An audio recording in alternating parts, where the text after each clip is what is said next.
Welcome to Biff's Mystery Theater.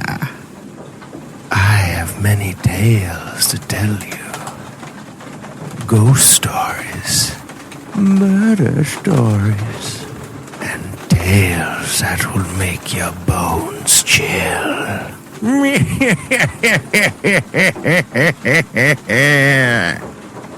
Join me, won't you? For Theater of the Mind, where you always have the best seat in the house.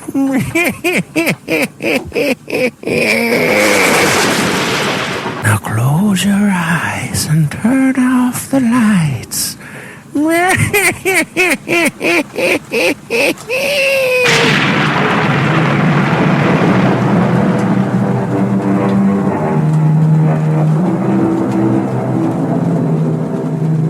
Come in. Welcome. I'm E.G. Marshall. Welcome to a world where fears and suspense are the order. In cities and towns of North Africa, it's a common sight to see an old man sitting in the public square, surrounded by an admiring crowd who squat on their haunches as they listen to an age-old tale of courage, of romance, but above all, of mystery. Like that old man, the public teller of tales, I have a story for you. A story that takes place in our own country, which deals in matters that defy explanation. Matters which can be explained only from the tomb. What are you doing, Hugh? What are you shooting at? Don't ask questions. Just fire while I reload. Fire? At what? Straight ahead of you, where the grain is moving. Hugh, what are we doing? What is it? You saw it this time, didn't you? You saw the movement, the blurry outline of a shape. I saw movement, but nothing else. Well, where are your eyes, Bill? It was there. You just had a look and you'd have seen it. I think. What the devil are you talking about, Hugh? Seen what? You know, the thing. The damn thing.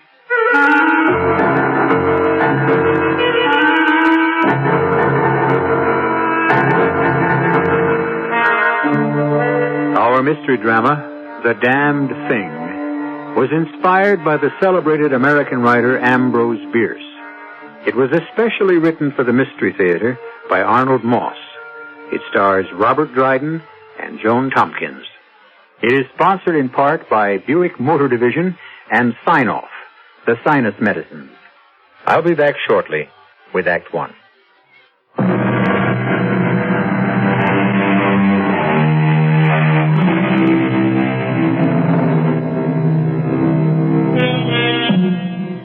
By the light of a kerosene lamp placed at one end of a rough wooden table, a tall, gaunt man is reading something written in a book.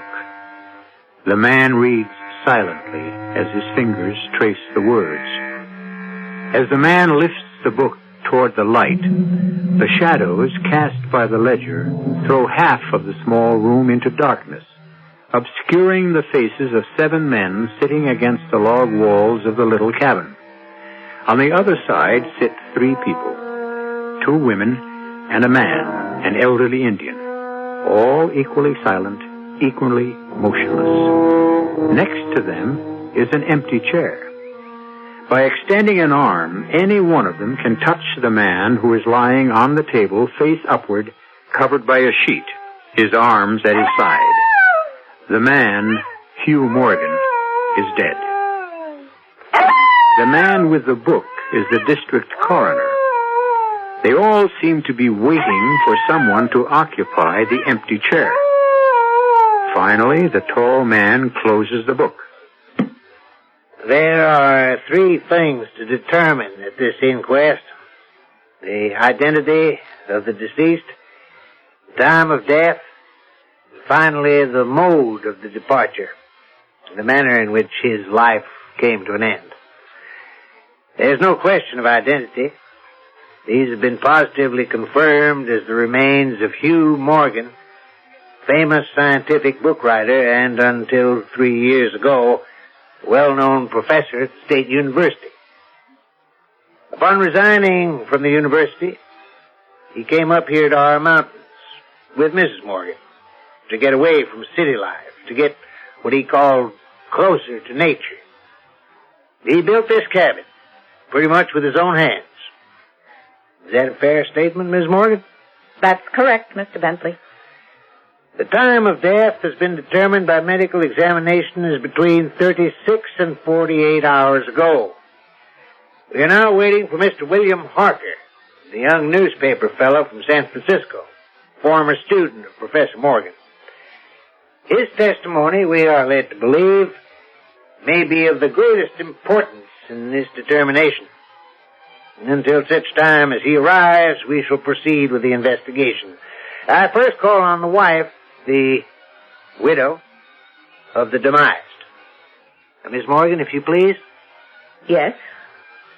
Would you kindly repeat to these gentlemen what you've already told me about how your late husband met his death? My husband loved these mountains, second only to his work, his writing. He loved nothing more dearly than walking, hunting, fishing, in all seasons, all kinds of weather. No, of course. Tell us, please, about the visits of young Mr. Harker. Well, as you've already stated, Mr. Harker is a newspaper man, a former student, a protege of Professor Morgan's. He had visited with us for a few days 5 or 6 weeks ago. You do not like Mr. Harker, do you, Miss Morgan? No, I do not. I have my reasons. Did anything unusual happen during Harker's first visit 5 or 6 weeks ago? Nothing, except for the dog. The dog? The hunting dog, Sandy. Professor Morgan and Harker went hunting. Sandy was horribly mutilated by some other animal, and he died. I've never seen Harker so upset after all those things happened. And Miss Harker's second visit? 3 days ago. There was something he said he wanted to talk to my husband about. Something that had happened on that first visit. It had to do with money. I was in the kitchen, and I distinctly remember hearing my husband say... But, Bill, a debt is a debt, and $5,000 is a lot of money. I know that, Hugh. And if I can nail this story down, write it so it makes sense, so people will believe it, I'll get that $5,000 as a bonus. And I'll return it to you. Well, I hope so, Bill. It's been almost 4 years, and we need the money. Trust me. Just help me get this story. I don't know what you expect me to do. All we have to do is go back to where Sandy got hurt. It's one thing for a dog. Now, suppose, just suppose... Stop worrying. What makes you think you can write it so that the paper will take it? With your help, I can do it. Get your gun. I've got it. Is it loaded? Of course. All right, let's go. And the two of them left the cabin, both with loaded guns. What time of the day was it, Miss Morgan? It wasn't day. It was night. Night before last. Clear, bitterly cold. It was a sharp night. I remember looking out the window after them. They had been gone no more than 5 minutes when I heard the strangest sound. It's hard to describe to you. And then almost immediately there was a scream. And then 2 shots, one right after the other. And then, Miss Morgan? A few minutes later, young Harker burst into the cabin looking as if he'd seen a ghost. He could hardly speak. When he was able to catch his breath, he said, Mrs. Morgan, he was dead. Killed. Who killed him, Mr. Harker? I don't know. I was right there. And heaven help me, I don't know. And it's your feeling, Miss Morgan, that... My husband was a big man, sir. A strong man. He played football at college, wrestling team, too. The only thing he couldn't do was swim. But he was in perfect health. And Mr. Harker's a very slight young man. No match physically for my husband. Which leads you to believe... To do away with Hugh, Harker needed his gun. In other words, you're convinced that the shots you heard... Had to come from William Harker's hunting rifle. A double-barreled gun. Harker's motive being... to wipe out Hugh and his debt to him at the same time. For the time being, I must ask these gentlemen of the jury to question what you are implying. You see, there is some doubt whether Mr. Harker or anybody else could possibly have shot your husband. Why is that? Because the condition of the body is such that at this time we cannot tell whether or not it contains so much as a single bullet wound. I call now on Miss Viola May Atwater. Miss Atwater? Call me Viola May, like everyone else does. Yes, of course. Now, it's been previously established, Miss Viola May, that you work here in the Morgan household? Worked. And your duties were? Keeping the place clean, doing some of the cooking, especially when Mrs. Morgan wasn't feeling just right. Oh, driving to town in the wagon for supplies and... Mm-hmm. Professor Morgan was in love with you, wasn't he? Well, wouldn't exactly call it love, but we did get along quite well. I'd like for you to tell us all how well. I'm going to have Hugh's child. That's how well. Thank you, Viola May. Now, you do understand why we're all here, don't you? Well, I think so. This is not a trial. No one is being accused of anything. Yet. We're just trying to find out the truth. We just want to know what happened night before last. I can tell you. Please do. Well, you know how it was between the professor and me. And for the longest time, he'd been telling me he was going to get rid of Mrs. Morgan some way. But now, she ain't such a fool. She didn't know what was going on. Well, night before last, I was in the kitchen doing the supper dishes. I couldn't help hearing every word they said. How much longer do you think I'm going to put up with this? No one's asking you to put up with anything. A man your age, a man of your reputation, having a sordid affair with a stupid, ignorant girl. Where's your pride? That stupid, ignorant girl is something you never had. That is pretty obvious, dear. I'm talking about things like compassion. In her own simple way, she has a warmth and a tenderness that you've never shown in all the years of our marriage. She understands you, doesn't she?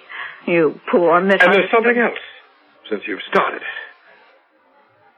Viola May is going to have my child.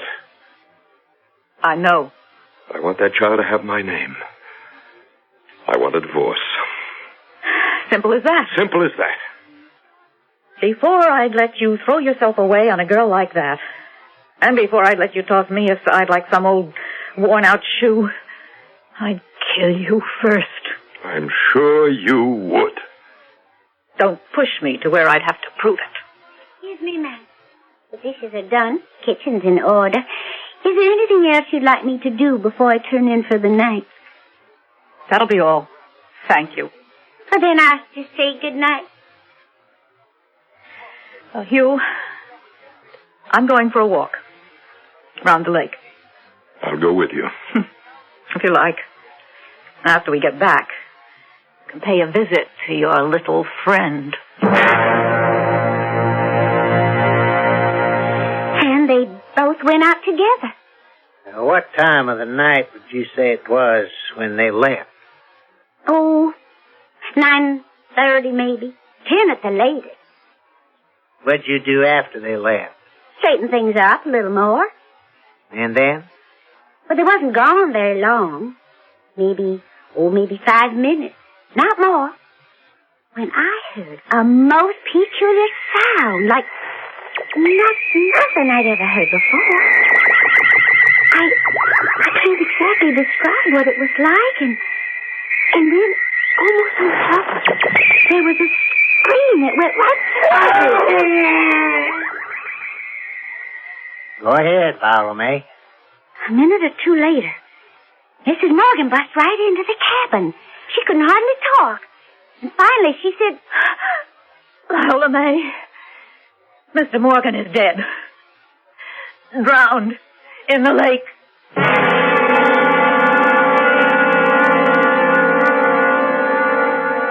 Mrs. Morgan told you herself that Professor Morgan couldn't swim. Now, I think you gentlemen can see for yourselves what happened.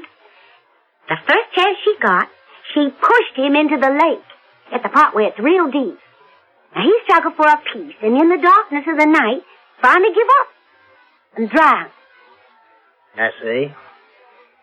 As I've explained before, Viola May, this inquest has been called because there's reason to believe that Hugh Morgan met his end through some kind of foul play. Like I said. Not quite like you said. Chances of Professor Morgan's death coming about as a result of drowning are very slim. Medical examination of the body thus far shows that the lungs seem to be perfectly normal. No water in them. Not a drop.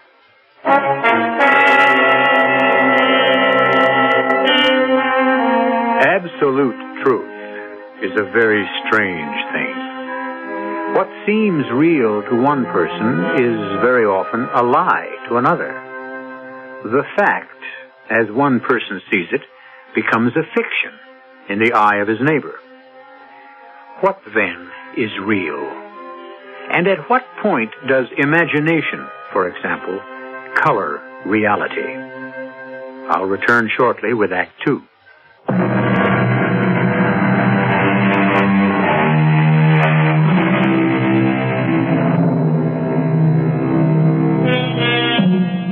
In an isolated cabin high in a deserted area of the mountains of Northern California, a corpse lies cold and rigid on a rough hand-hewn table. The dead man, science writer Hugh Morgan, has come to an unexplained and unnatural end. The district coroner and his jury await the arrival of a man who may turn out to be the key witness in this death. Two other witnesses, the wife and the mistress of the dead man, have already testified. The coroner turns up the wick of the kerosene lamp, calls on a third witness, the elderly Indian who has been sitting in stony silence, listening. Joe Crowfoot? Yes, sir. Joe, you earn your living as a guide to hunting parties, is that right? Yes, sir. I know every stream, every trail, like the back of my hand. Mm-hmm. Would you please repeat for the benefit of these gentlemen what you already told me? What happened night before last? It was about 9:30. I'd put out the lamps and was just about to call it a day. Hunting party at 5 the next morning. I'd just gone out to the rear of my shack when I heard voices. You said you loved me, Hugh. You said I was the only thing in this whole wide world that mattered to you. That's true, Viola May. Then what's all this talk you've given out to me about how the time ain't right for a divorce? It would kill her. I may not love her, but at the same time, I wouldn't want to do anything to hurt her. Ain't you the considerate one? You think nothing of hurting me. Look out for that snake. Oh. Quick! Get back on the path. Oh, that was close. I couldn't see it. Well, how could you? Here, let's sit down on this stump for a minute and, for heaven's sake, keep your voice down. Joe's asleep, and we don't want to wake him. You got a responsibility, Hugh. I'm going to be mother to your child. So you say. Now, what's that mean? What makes you so sure it's me? Well, who else could... Now, what is in back of that filthy mind of yours? I told you to keep your voice down. I'll tell the whole world what a dirty old man you really are. You little fool. Now, you pull yourself together. Hugh Morgan, I hope you... You pushed me, you deliberate. No. Oh, the rattlesnake, it's there. I can see it. But don't move. Lie here as quietly as lifting his head, but... It bit me! Get help! You little idiot, I've been bitten! Wait, Joe Crowfoot, fast! What makes you think Joe would help you? Wake him up yourself, lover boy. I got more important things to do. Joe! Joe Crowfoot, help! I need help! Help me, somebody! In no time at all. I had him in my shack. Did everything I knew to kill the poison the snake had shot into his body. But Yes, Joe? I guess I was too late. Within a very short time, Professor Morgan was dead. And it is your testimony that he was pushed by the young lady, Viola May, into the spot, the area where she knew there was a rattlesnake. Yes, sir. That's very interesting, Mr. Crowfoot. Why do you say that? The medical examination. As far as we can determine, not a trace of the snake's poison is in the bloodstream. Not a trace.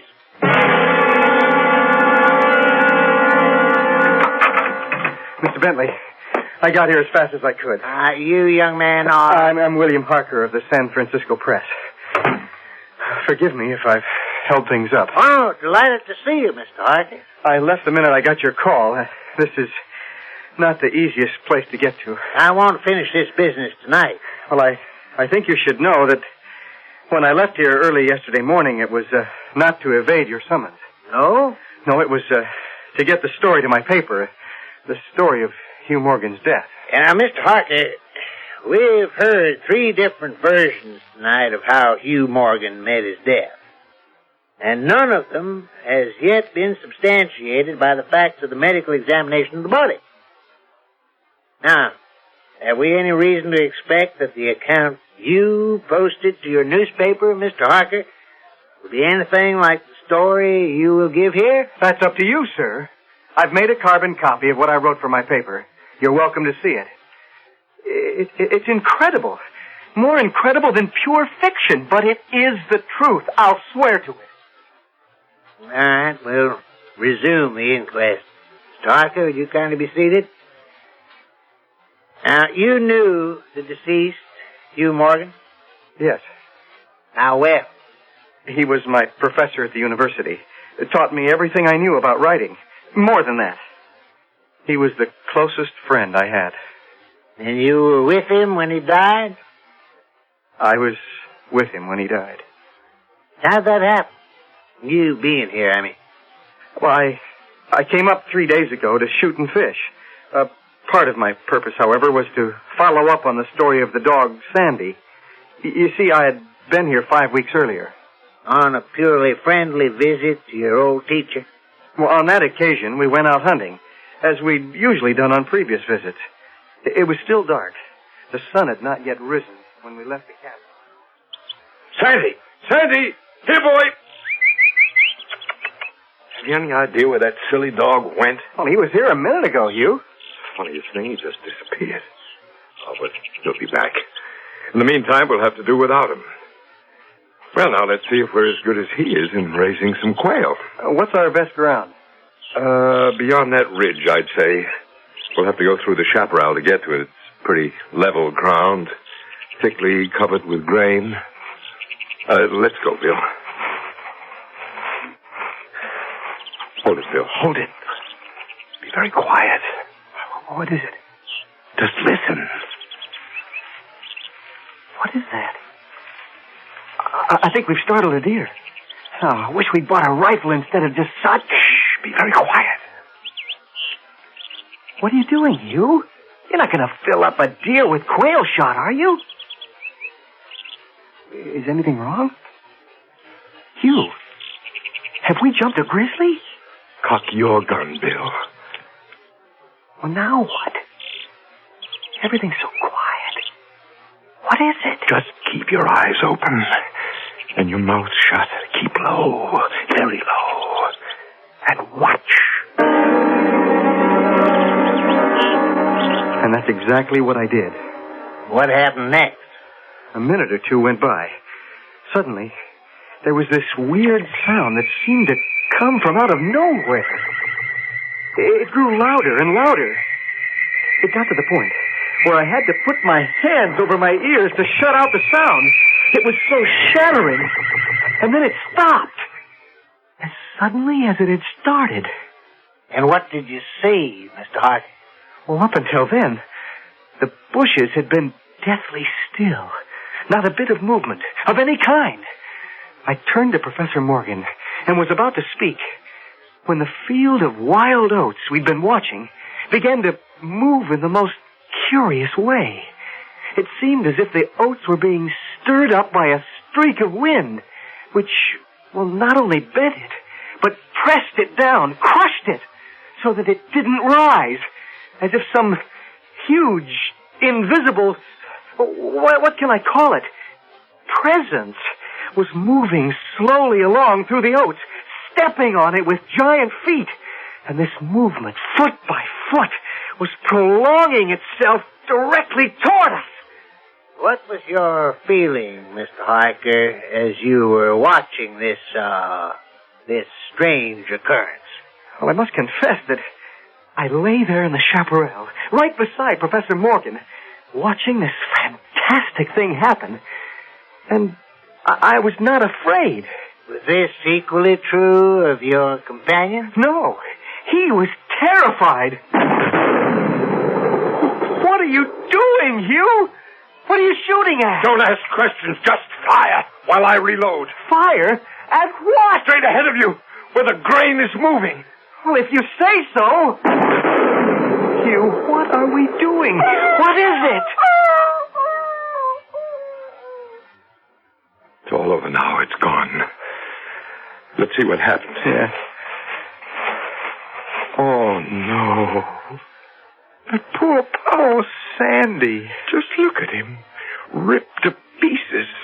As if he'd run into the blades of a threshing machine. But what did it? I didn't see anything. Well, you saw the movement, didn't you? And a sort of blurry outline of a shape? I saw the movement. Nothing else. Well, where are your eyes, Bill? It was there to see. You just had to look and you'd have seen it. I think. What the devil are you talking about, Hugh? Seen what? The thing!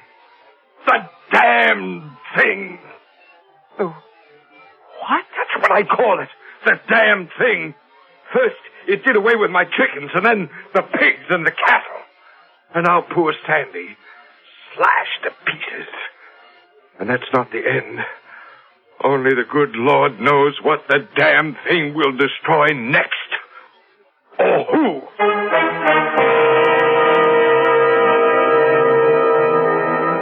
Is it possible that there is a grain of truth in the incredible story Harker has just told? And can Hugh Morgan's fear of a shapeless, sinister force, of a thing that seems to challenge all reason and logic, be justified?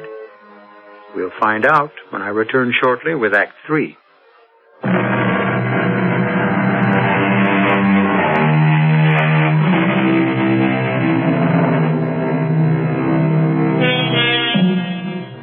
From the blank darkness outside the cabin come the familiar noises of night in the wilderness, the long, nameless note of a distant coyote, and all that mysterious chorus of small sounds that seem always to have been but half heard when they suddenly cease. But none of the company present seems to be aware of anything other than the corpse on the table before them. Please continue, Mr. Hart. Well, that's about it.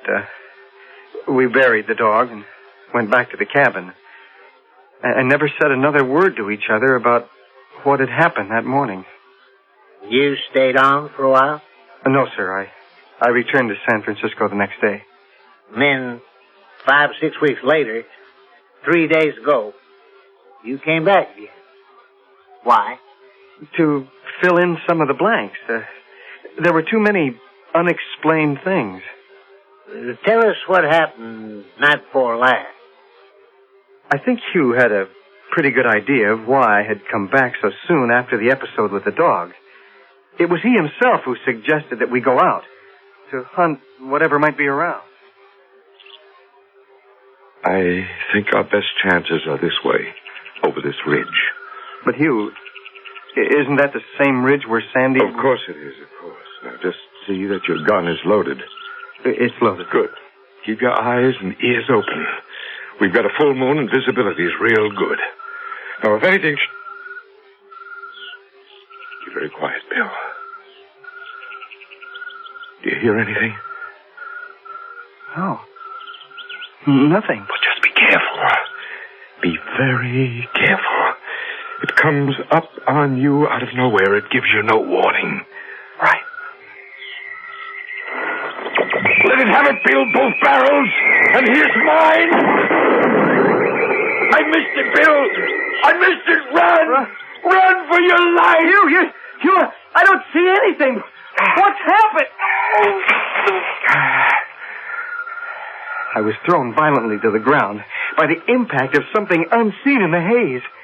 Something soft and heavy hurled itself against me with great force. Before I could get back to my feet, I heard Morgan crying out in mortal agony. Mingling with his cries were hoarse, savage sounds, like from the throats of mad dogs fighting each other to the death, snarling and growling. This time I was terrified. I struggled to my feet. I looked for Professor Morgan and may heaven in mercy spare me from another sight like that. Now, easy, Mr. Hart. Not 20 yards away, my friend was down on one knee, his head thrown back at a terrifying angle. His hat was gone. His long hair was in disorder.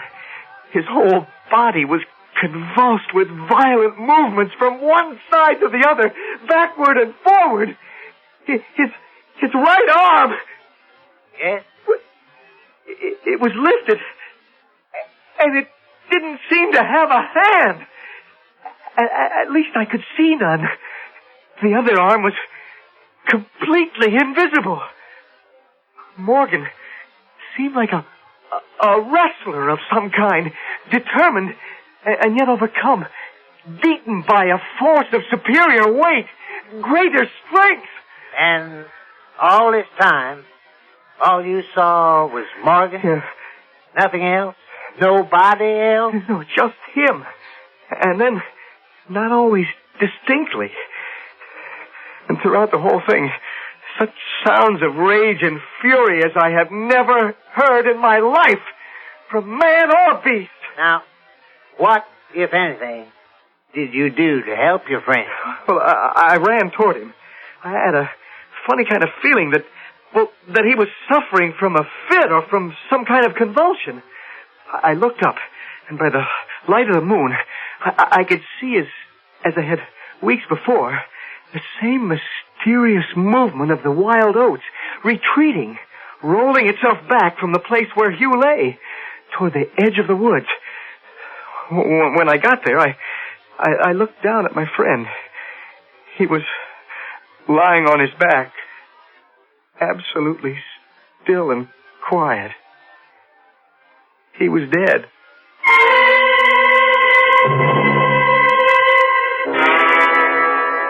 Gentlemen, you've now heard 4 different accounts from 4 different witnesses. Now, finally, there is the version of death in some mysterious manner that Morgan was killed by an unknown force or creature of some kind, which Morgan called the damn thing.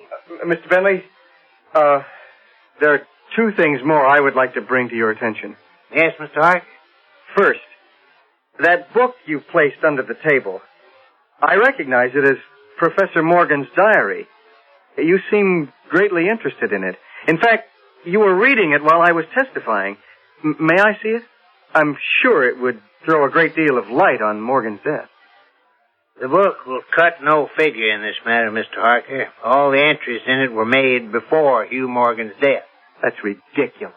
Now, you said there's something else you'd like to bring to our attention before a verdict is rendered? Well, there's one substantial bit of evidence which has not yet been revealed. Yes, Mr. Harker? The body of Morgan. I demand that you uncover the body right now so that we can all see whether or not I was telling the truth. I will be happy to meet with your request, Mr. Harker. Thank you, sir. Gentlemen of the jury, the body of Hugh Morgan. Now, it may be difficult to see details in this light. I read from the medical report, gentlemen. The body of the demised is covered with broad maculations of bluish-black caused by extravasated contusions. That's those big black and blue marks here, and here, and over here. The chest and sides appear to have been beaten with some heavy weapon such as a bludgeon. I call your attention to these huge tears in the flesh, where the skin has been ripped into shreds and little strips. Might we know why there's that silk handkerchief passing under the chin and knotted on top of the head? You may indeed. I'll remove it, and I think you'll see why it's there. If it weren't there, the head would almost be separate, detached from the rest of the body. What was once the neck and throat have, as you can see, been chewed away. That satisfy you, Mr. Harker? I thank you very much. Now I will ask the jury to adjourn for its verdict.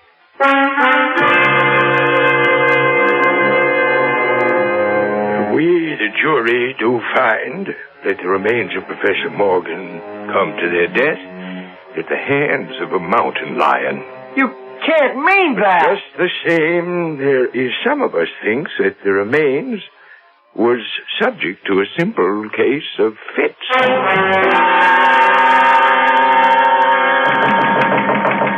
Come in. Oh, Mr. Harker. Can't say I'm surprised to see you.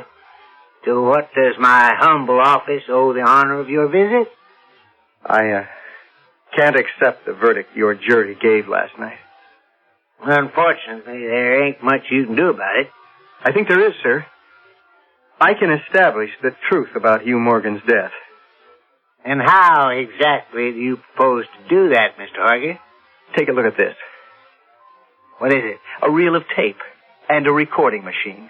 Months ago, I asked Hugh to make a day-by-day recording of whatever he saw, whatever he experienced in connection with this phenomenon. Would you like to hear it, Mr. Coroner? Yes. Yes, of course. This might just possibly make you change your mind. Listen carefully. And Sandy kept running in a kind of half circle, keeping his head turned always toward the center. You recognize that as Professor Morgan's voice? Yes, He I kept do. barking furiously. At last he ran away into the brush as fast as he could go. At first I thought maybe he'd gone mad. And then the thought occurred to me, can a dog see with his nose? Can a dog think with his nose? Do odors impress on the brain the image of the thing that gave off the odor? The next entry is a few weeks later. May 27th. It's been here again. I find evidence of its presence every day. In the morning, fresh giant footprints were there as before. I find it impossible to sleep. This is terrible and terrifying. If this is real, I shall go mad. And if it isn't real, then I'm mad already. It's like I said. Just June 3rd. I will not leave. I will not let it drive me away. This is my house, my land. June 5th. I can't stand it any longer. I've invited Harker to spend a couple of days here with me. He has a level head. I can tell from the way he acts whether or not he thinks I'm insane. Turn it off. I've heard all I intend to hear. Not yet, sir. We're coming to the most important part of the whole thing. Just listen. June 10th. I have it. I'm sure I have it. I have the solution to this mystery. It came to me last night suddenly. And how simple it is, how terribly simple. There are sounds we cannot hear. At either end of the scale there are notes that imperfect instrument the human ear cannot grasp. They're either too high in pitch or too low. It's like those whistles that they make for dogs. The dogs can hear it, but the tones are too high for the human ear. Mr. Harker? Listen, please. As it is with sounds, so it must be, so it is with colors. Things that are visible to the eye, things that are not visible, are all of them ruled by the same phenomena that govern sounds. At one end of the solar spectrum, there are infrared waves and ultraviolet waves at the other. None of them are visible to the human eye. The eye can only see a few octaves of this huge band of colors, the band between the infrared and the ultraviolet. Now I know that I am not mad. There are colors that we cannot see. And heaven help me, the damned thing is of such a color. Well? Yes? That's what killed Morgan. I was there. I saw it happen. Mr. Harker, you play this tape for anybody, and they'll swear that Professor Morgan was as crazy as a loon. Now, I don't think you'd want that, would you? What are you going to do? Now, please have that real tape. Now, I love the truth as well as the next fella. The world needs the truth. But there are times when the world has an even greater need for what is not true. For the untruth that may offer something like consolation, compassion, or hope. And so, Mr. Harker, with your permission, I think destroying this tape is the best thing we could possibly do.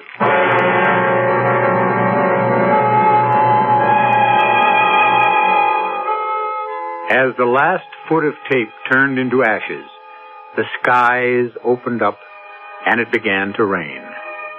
And the mutilated body of Hugh Morgan rested quietly where it was. They say, blessed is the bride the sun shines on, blessed is the corpse the rain falls on. Who knows? I'll be back in a moment.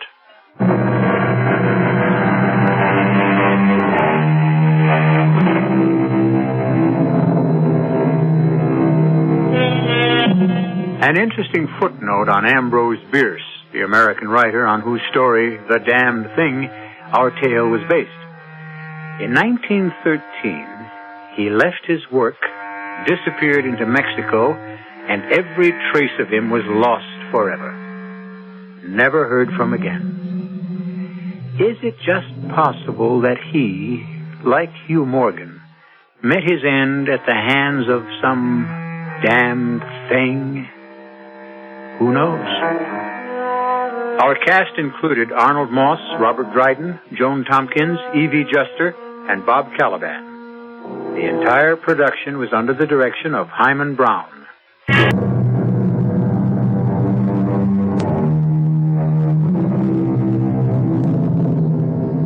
Come in. Welcome. I'm E.G. Marshall. This is a story about conscience. That small, still voice within most of us that whispers to us and tells us what is right and what is wrong. It has been said that conscience is God's presence in man. A man without a God is a man without a conscience. If this is so, how then could it be possible for a man of God to love what he believes is right and at the same time yield to what the rest of the world considers wrong. You have brought shame on yourself and on all of us, Brother Ambrosius. Now, what have you to say? I meant no harm, Father Andreas. The girl is so young, her father's not well, and she came to the church alone. What devil possessed you that you should walk into the house of the Lord side by side with the daughter of the hangman? I pitied her, and I followed my conscience, Father. Your conscience? Your conscience is the voice of God, not of your own making. Why do you not accept my censure and say that you repent? My feelings for Benedicta are mercy and compassion. Would you have me repent those? You leave me no choice. You will be confined to your cell where, God willing, fasting and self-chastisement will lead to the clearing of your mind and the salvation of your eternal soul.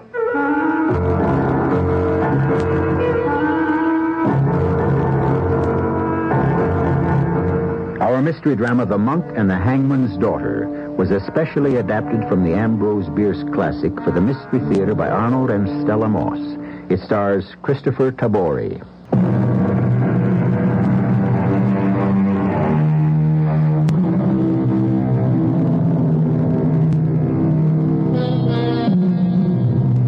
The Bavarian town of Passau in the southwest corner of Germany still retains the charm and the enchantment of medieval days.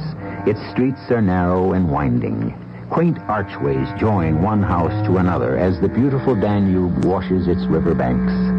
300 years ago, Passau was ruled by the firm hand of a prince of the church and was the busy center of religious activity.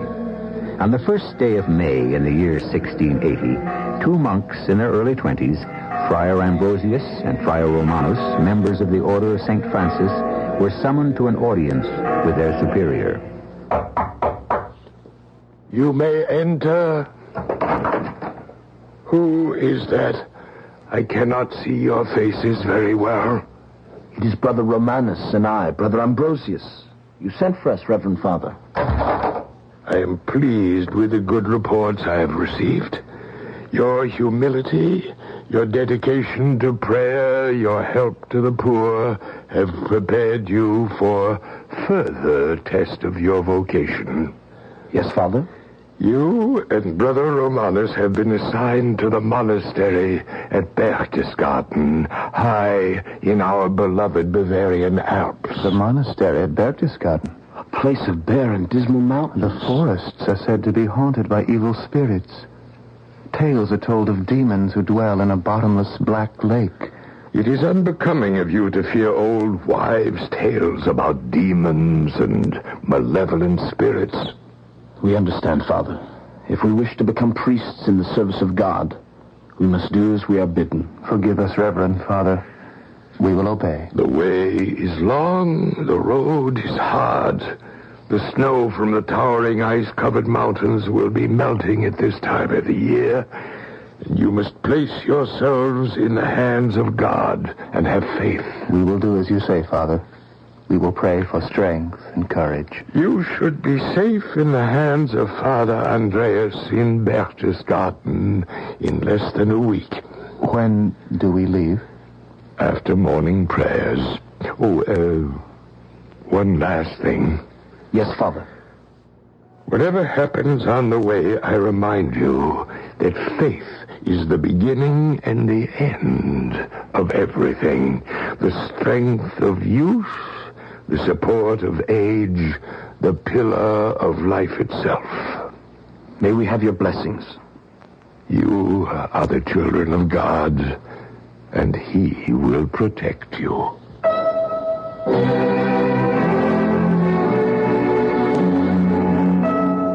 Within an hour, Brother Romanus and I were on our way. The first few days of our journey made us forget the sadness of parting. Ah, how bright the colors of the countryside are. The air smells so clean. The first signs of spring. How good the earth is as God made it. Every blade of grass, every flower, each living thing, a hymn of praise to His glory. But on the fifth day, all was changed. We found ourselves high in the mountains in a freezing alpine wilderness, untouched as yet by spring. We were struggling against a blinding snowstorm. Stay as close to me as you can, Brother Romanus. Be careful where you place your feet. I can just barely see you ahead of me. The pass over the mountains cannot be much farther. We must go forward or we shall freeze to death. What's that? It sounds like falling ice and snow. Like sliding rocks. An avalanche. St. Francis, protect us. Let us pray, Romanus. Dear Lord in heaven, thou art who art our refuge.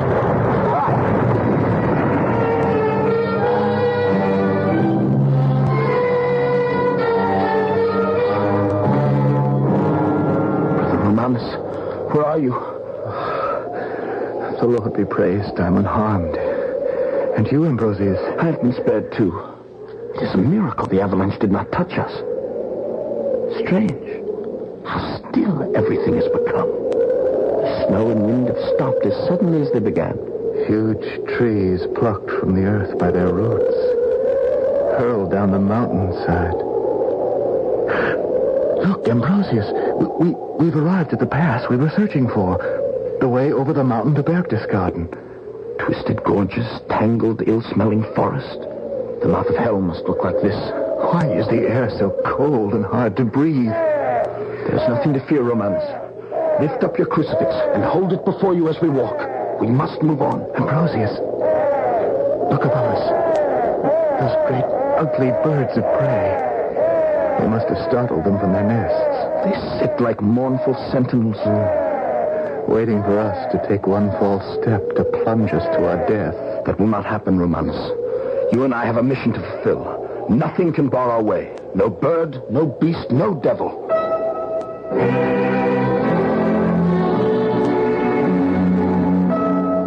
The next morning, we moved safely down the treacherous mountain path. As the darkness disappeared, we saw before us a gently flowing stream spanned by a small bridge. On the opposite bank was a meadow covered with beautiful flowers. For several days we had seen no dwelling, no human being. But now we beheld a sight that made our blood run cold. Oh, I feel faint, Brother Ambrosius. Look there. On the other side of the bridge. In the center of the meadow. A gallows. And hanging from it the lifeless body of a man. A rope round his neck. The face looks toward us as if it had been turned to welcome us. The body is not yet stiff with death. He must have been hanged this very day. But why here? Why should there be a gallows here where there seems to be...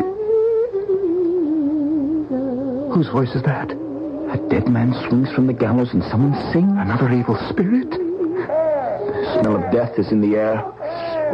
You wicked birds! Do not touch that body! Let us hide ourselves behind these bushes, Brothers Ambrosius. Only heaven knows what creature of Satan that girl may really be. How beautiful she is. See how she chases the vultures from that poor lifeless body and places flowers at the foot of the gallows. No, you terrible birds! Leave this place!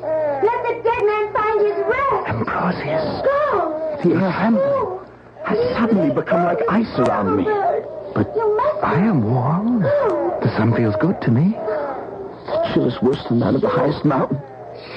It cannot be a human chill, or I would feel it too. No human chill? What are you thinking? There is an ancient belief that when a chill seizes a human body for no good reason... Yes, I remember. It is a sign that someone standing close by is stepping on the very spot that will someday be your grave. How strange. The chill is gone as suddenly as it came. The girl is crossing the bridge, Ambrosius. She's coming this way. She is the most beautiful creature I've ever seen. Good morning, holy brothers. Why do you laugh? You can come out from your hiding places. I have known you were there from the very start. Why were you hiding? Well, we did not wish to frighten you. I am not easily frightened. The man who was hanging from the gallows... Yes? Do you know why he was hanged? He killed a man. That is why. A murderer? They quarreled over the love of a woman, so they say. And he plunged a knife into the heart of the other man. Did you know him? Are you related to him? Oh, no. Well, then why do you bring flowers for him? No one else will. I always do when someone has been hanged. I bring the flowers and frighten away the ravens and the vultures. Who are you? Benedicta. Oh, that's a beautiful name. I am Brother Ambrosius. This is Brother Romanus. You chase the vultures who wish to feed on the bodies of those who've been hanged. Why does your mother allow this? My mother is dead.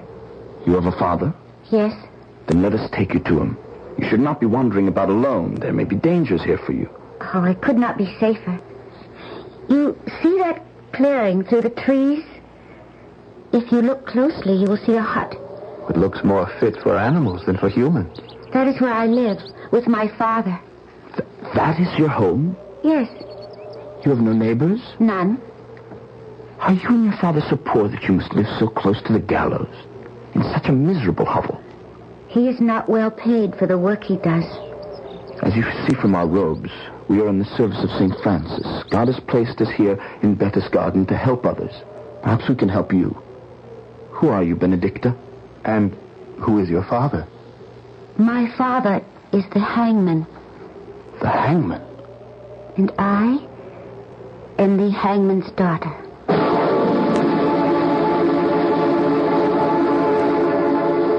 The sins of the father shall be visited upon the child.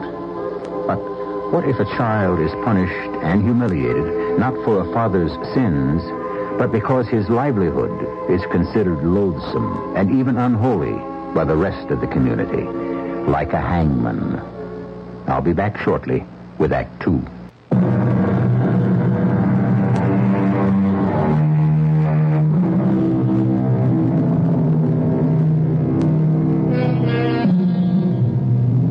We return to the year 1680.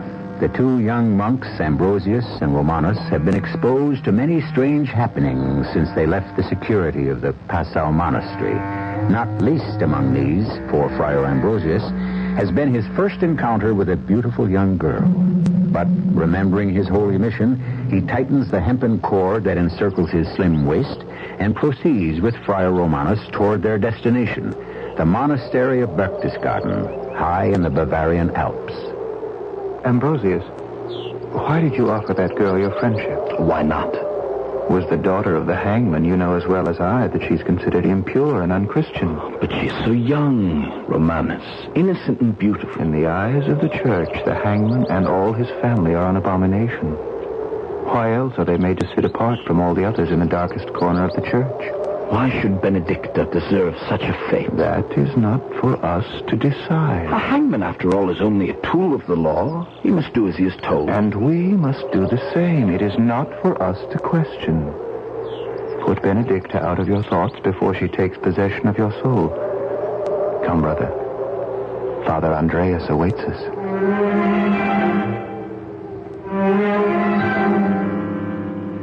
Welcome to our monastery of Berchtesgaden. I'm pleased to be here, Father Andreas. And I, Reverend Father. It will be a change from the life you've been accustomed to.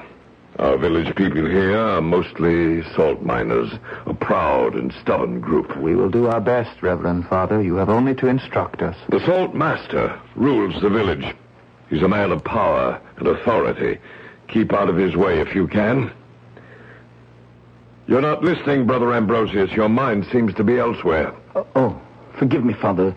The long journey has worried me. I was saying, the salt master is not easy to deal with, nor is his son, Rocius.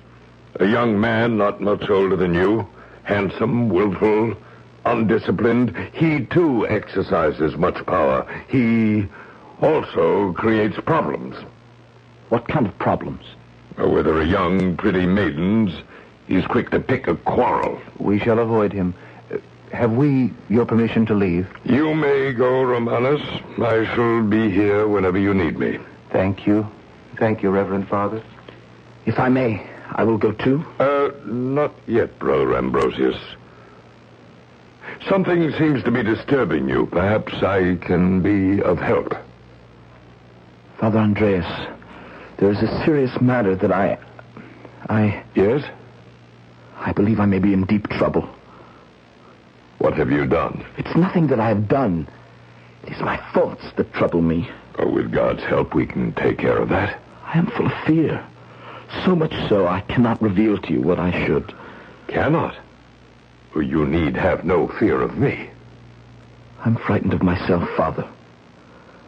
Let me go to my cell to meditate and pray. Evening prayers.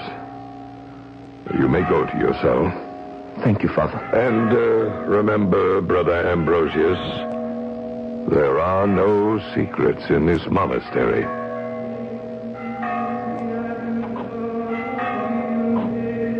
My spirit remained in turmoil. I could not find the strength to confess to Father Andreas. Why can I not wipe out all thoughts of Benedicta from my mind?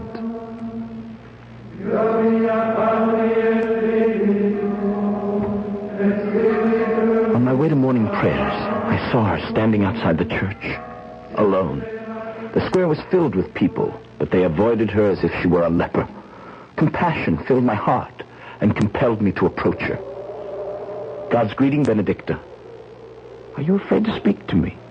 We are being watched, Brother Ambrosius. I fear for you, not for myself. Do good, obey the Lord, and fear no one. I thank you, my lord. I am no lord, Benedicta. I am a servant of God. I must go into the church. See how they are watching us and whispering. Come, I will go with you. It is not wise, Brother Ambrosius. They will make you pay dearly for this.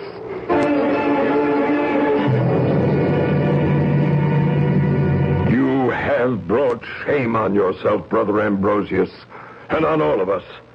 What devil possessed you that you should walk into the house of the Lord side by side with the daughter of the hangman? I pitied her.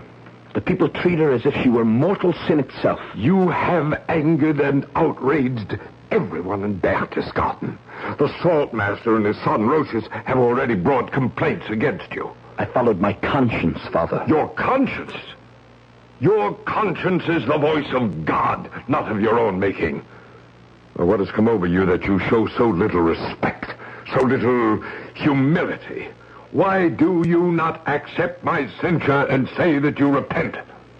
I ask your forgiveness, Father, but I cannot say that I repent. My feelings for Benedicta are mercy and compassion. Would you have me repent, though? Hold your tongue! But, Father, Silence! I have heard enough. You sadden and anger me beyond patience and endurance. I'm sorry, Father. You leave me no choice. I must commit you to a long period of strict atonement and hard penance. If it be your will. You will be confined to your cell, where silence, fasting, and self-chastisement will bring you to your senses.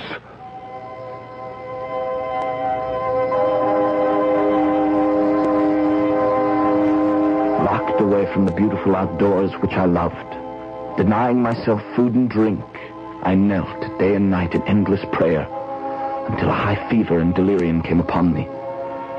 When the fever finally subsided, I stood one day at the grating of my cell window, looking out at the high, mysterious mountains on which the monastery had been built, so that no unwanted visitor could disturb our seclusion. Brother Ambrosius, can you hear me? What evil spirit torments me with Benedicta's voice? I am no evil spirit. I am here at the bars of your window. No, that's not possible. No one can climb these rocks. I can, and I have. Look up. You see, I am standing on a narrow ledge outside the window. How did you get here? Why have you come? I heard you were ill. I brought you a gift for your goodness to me. A gift? I will toss it through the bars of your window. There. Do you like it? Oh, it is the most strangely beautiful bunch of flowers I've ever seen. There's no fragrance. Only woolly leaves that are as soft and white as snow. It is called Edelweiss. Edelweiss? It grows only among the highest and most fearful rocks. Oh, then it was dangerous for you to gather them. Oh, I'm as sure-footed as any goat. Now promise me you will never again climb these evil rocks. I fear for your safety. I must go, Brother Ambrosius. They must not find me here. Darkness is beginning to fall. I will see you soon again. Who knocks? It is I, Brother Romanos. I bring you food and drink. Come in. Please, set it down. Why is your face so flushed? Your eyes so bright. Have you a fever again? Oh, no, it's only Are you hiding behind your back? A bunch of Edelweiss. Where did you get it? Benedicta brought it for me. She threw it in through the bars of my window. Benedicta? No girl could scale those mountain peaks. She was here, standing on the ledge just outside my window. Let me have the Edelweiss. It is against the rule of austerity to have flowers in your cell. It can only lead to more trouble for you. Will you tell Father Andreas? Do not be concerned. I will put them on the altar in the church. Then let them be an offering in Benedicta's name. No, Brother Ambrosius. It will be an offering in your name. It is you who need it even more than Benedicta. Why do you say that? Because in Berchtesgaden, these flowers are a sign of faithful love. Faithful love? Young men present them to the girls they wish to marry. What are you saying? However you came by them, brother, these flowers are not meant for you.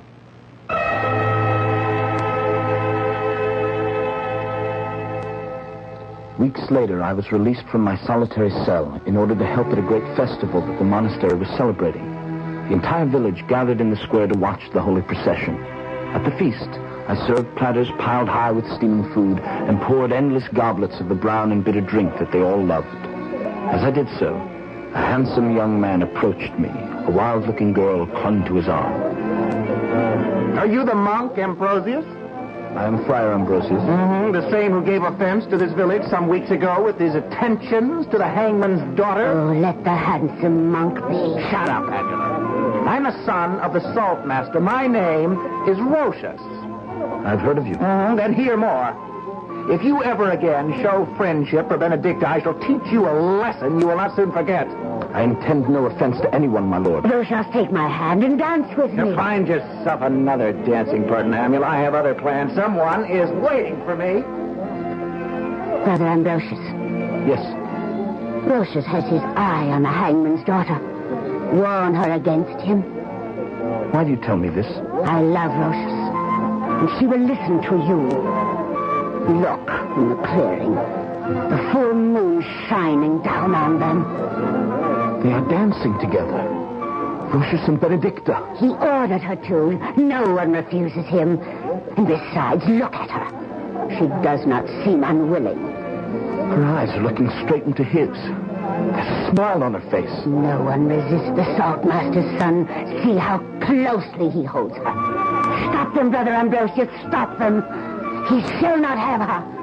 I shall see her pretty face marked with blood before he takes her. Musicians, stop playing. Stop the playing in the name of God. Stop. Benedicta. Benedicta. Where is everyone? Where have they gone? Why is it so silent? Why am I so alone? Amula. Amula, where are you? Father Andreas, I beg of you not to believe the words of Amula. She has borne false witness against Benedicta. Amula would not lie, even against the hangman's daughter. But Benedicta did not act in a shameless manner with all the men. She only danced with Rochus. Can you not understand that it is unbecoming of you to defend her? Are you possessed of demons? But who will protect her against Amula's hate? I speak the truth. And what would you have me do? I beg you, Reverend Father, be her protector. I cannot, and I will not. For your sake as well as her own, Benedicta must learn her lesson. Learn her lesson? Tomorrow they take her to the pillory and the whipping post.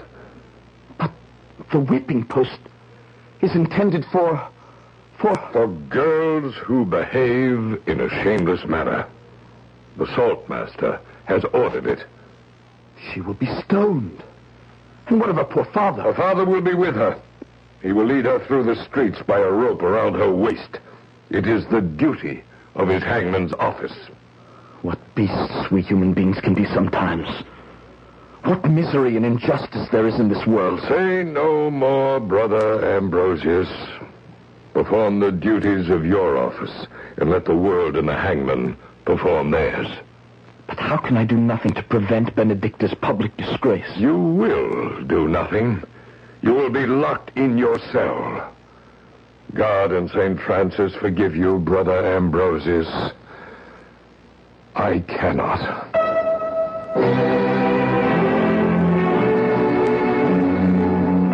Dear God in heaven, heed my prayer.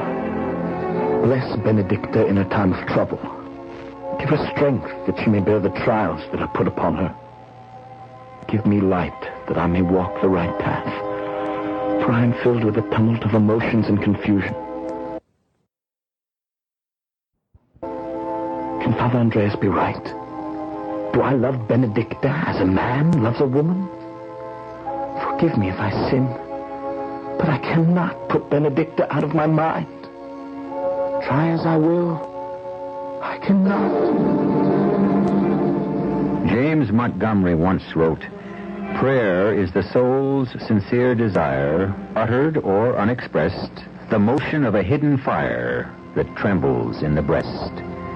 So it was with young Friar Ambrosius long, long ago. He prayed and fasted and prayed until one day he believed he had an answer. I'll tell you more about it when I return shortly with Act 3.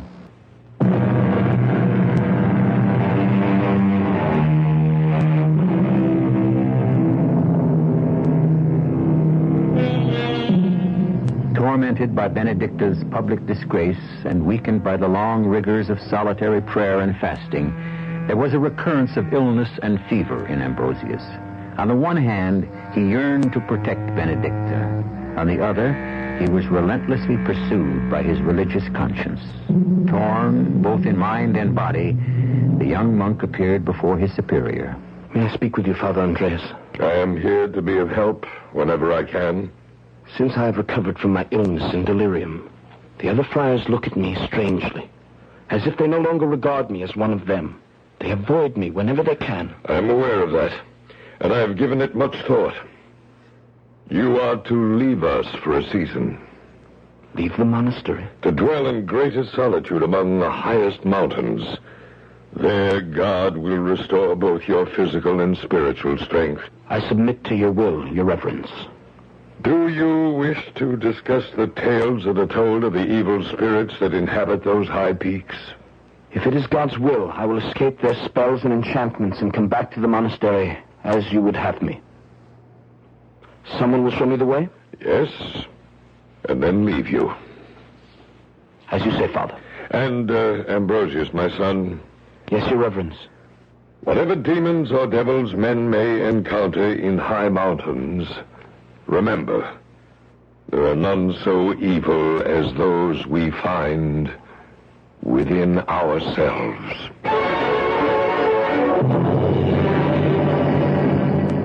Uphill and down, through shadowy forests and across dark ravines, my guide led me to my new destination.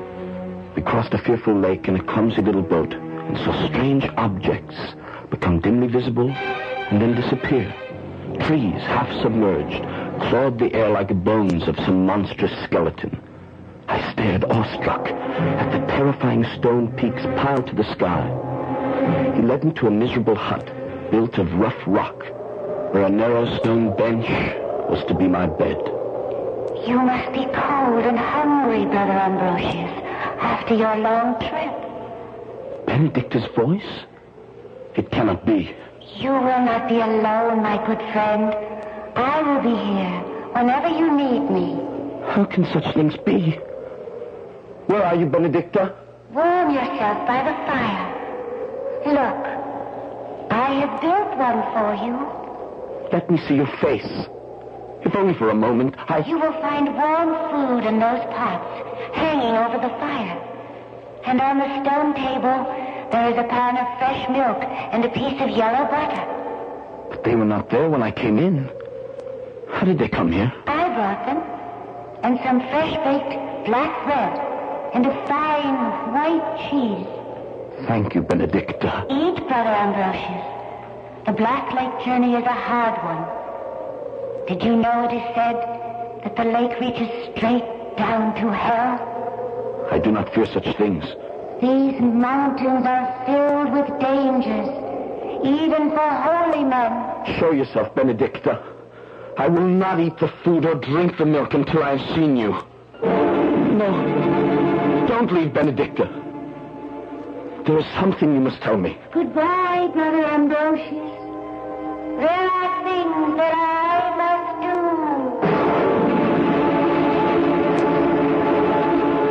do. The next morning, I felt as one in a dream. A fire burned brightly in the fireplace. Bread, butter, small cakes, and fresh milk were again on the stone table. There was even fresh dried grass for my hard stone bed. As I ate hungrily, I am glad to see you eating, Brother Ambrosius. You will need your strength in this new way of life. the sound of a voice is welcome in these lonely mountains. But it is not enough, Benedicta. It must suffice. Why? If only you would tell me why. I cannot. It is not for you to question. Look, I have brought you a short-pointed spade and a hempen bag. When you have finished eating, I will show you where the roots grow that you must dig for Father Andreas. I am grateful for your help. Meanwhile, here are some roots I gathered for you to taste. You should know the flavor as well as how they look. Bite into them, Brother Ambrosius. They're like... It's like nothing I've ever tasted before. Good. Are they not good? Indeed, Benedicta. Strange. But good? Well, very, very good.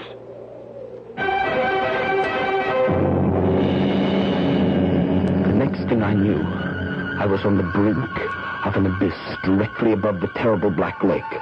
On another cliff overhanging the water, I could see a few cows and sheep grazing in an unexpected pasture. A thin column of smoke was rising from a perilously placed stone cabin.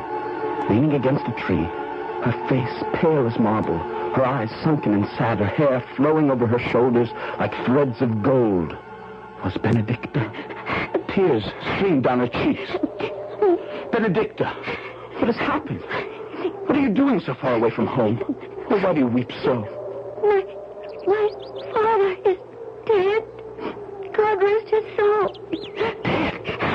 Oh, poor Benedicta. I share your affliction. How did he die? Of grief, as my mother did before him. He would not kill a worm or a beetle. Yet he was compelled to kill men with a hangman's rope. Oh, Brother Ambrosius, he was unhappy in every way. Do not weep so, Benedicta. His father and his father's father before him. Hangman all. And the awful inheritance fell to him. Benedicta, hush. Dry your tears. Oh, Brother Ambrosius, it was the salt miners who killed my parents as surely as it was they who unjustly laid hands on me. You must find it in your heart to forgive them, Benedicta. Terrible injustices have been committed against you and your family, but you must trust in God. What is to become of me in this lonely and desolate place? There is only one person who cares to see me, and he... We will help each other, Benedicta. I will pray to God, and he will surely show us the way. Evil attaches to everything I touch. No, I had better go. No, one moment, Benedicta. There's something I must ask you. What is it? Although now I see you clearly, why could I not see you when you came to my hut? Why is it I could only hear your voice? I did not come to your hut, Brother Ambrosius. It is a sin to lie. I speak the truth. I did not come to your hut. Forgive me, but I must go now. Rocius is waiting for me.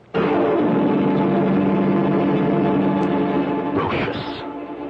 The name of the saltmaster's son struck against my heart like a stone.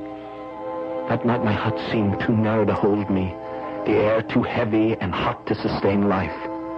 Going outside, I lay upon a rock and studied the sky, dark and glittering with stars.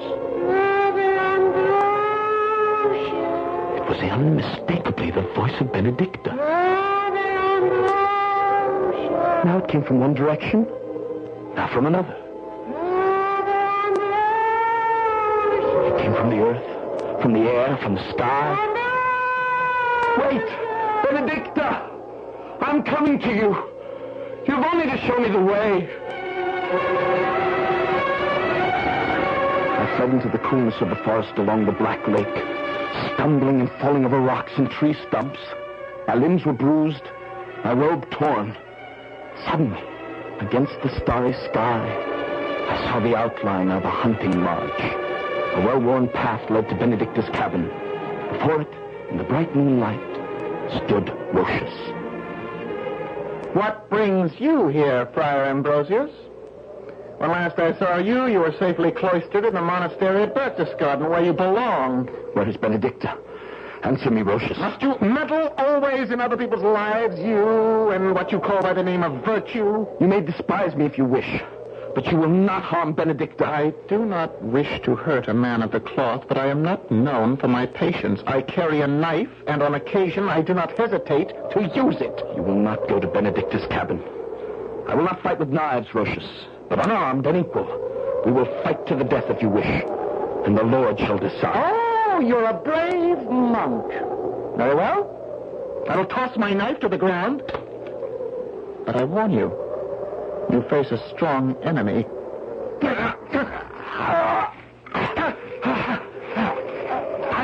I know the edges of these precipices far better than you. I shall make you a grave in that hell that is at the bottom of the Black Lake. I cannot breathe. Your knees are pressing on my chest. We are not playing games, good friar. My hands are longing for your throat. I will free myself. See how close you are to the edge of the precipice? I could hurl you down like a small stone if I choose. But I will not. I do not really care to take your life. For the truth is, you cannot stand in my way. You will leave Benedicta to me, for she is already mine.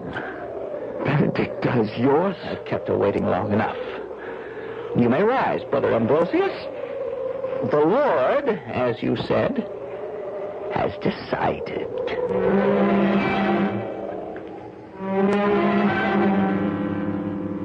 Why did the Lord allow Rochus to overcome me?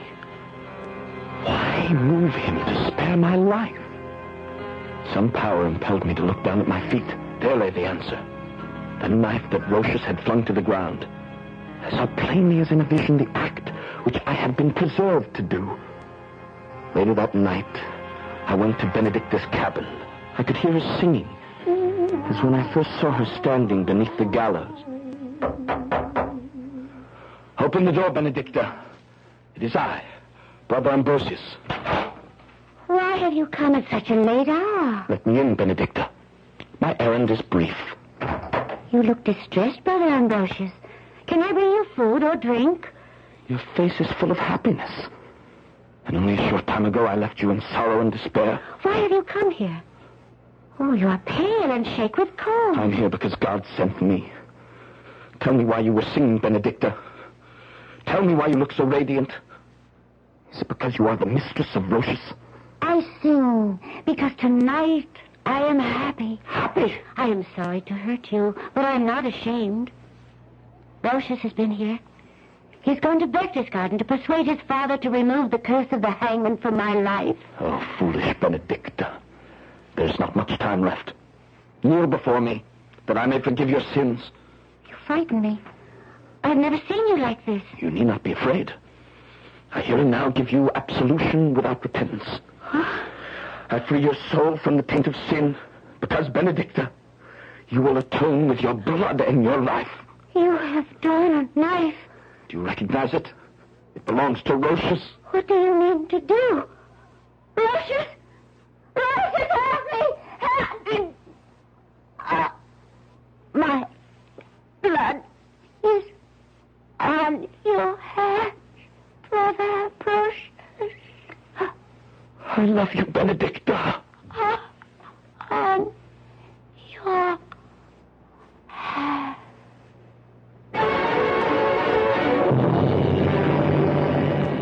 What terrible thing have you done, Ambrosius? I cannot wash the blood from my hands, Father Andreas.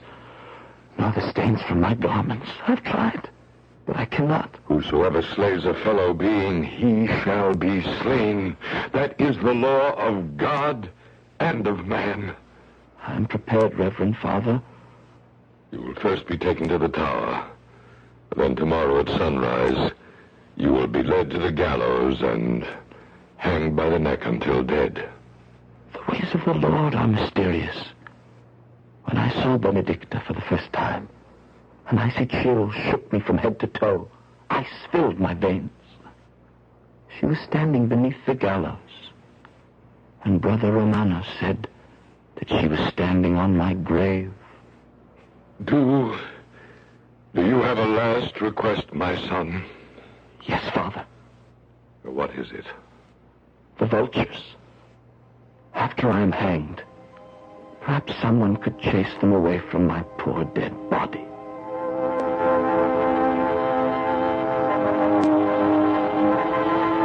And so, according to the diary of Brother Ambrosius, on the 15th day of October, 1681, he was hanged by the neck until dead.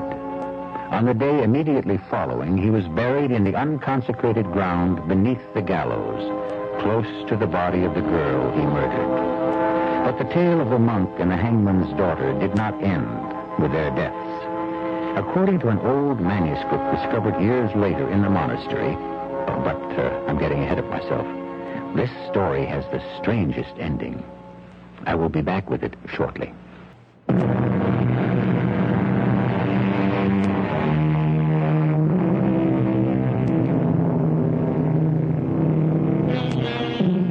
The manuscript discovered in an old forgotten crypt related how Ambrosius was buried next to Benedicta. Then it went on with these words. This Benedicta, though called the hangman's daughter, was, as is now known through declarations of the youth Rocius, the illegitimate child of the saltmaster by the hangman's wife. Pray for the hangman and all his family. Pray for the soul of Brother Ambrosius, who might have been a faithful servant of the Lord. Pray for them. Pray for them. Our cast included Christopher Tabori, Arnold Moss, E.V. Juster, and Russell Horton. The entire production was under the direction of Hyman Brown.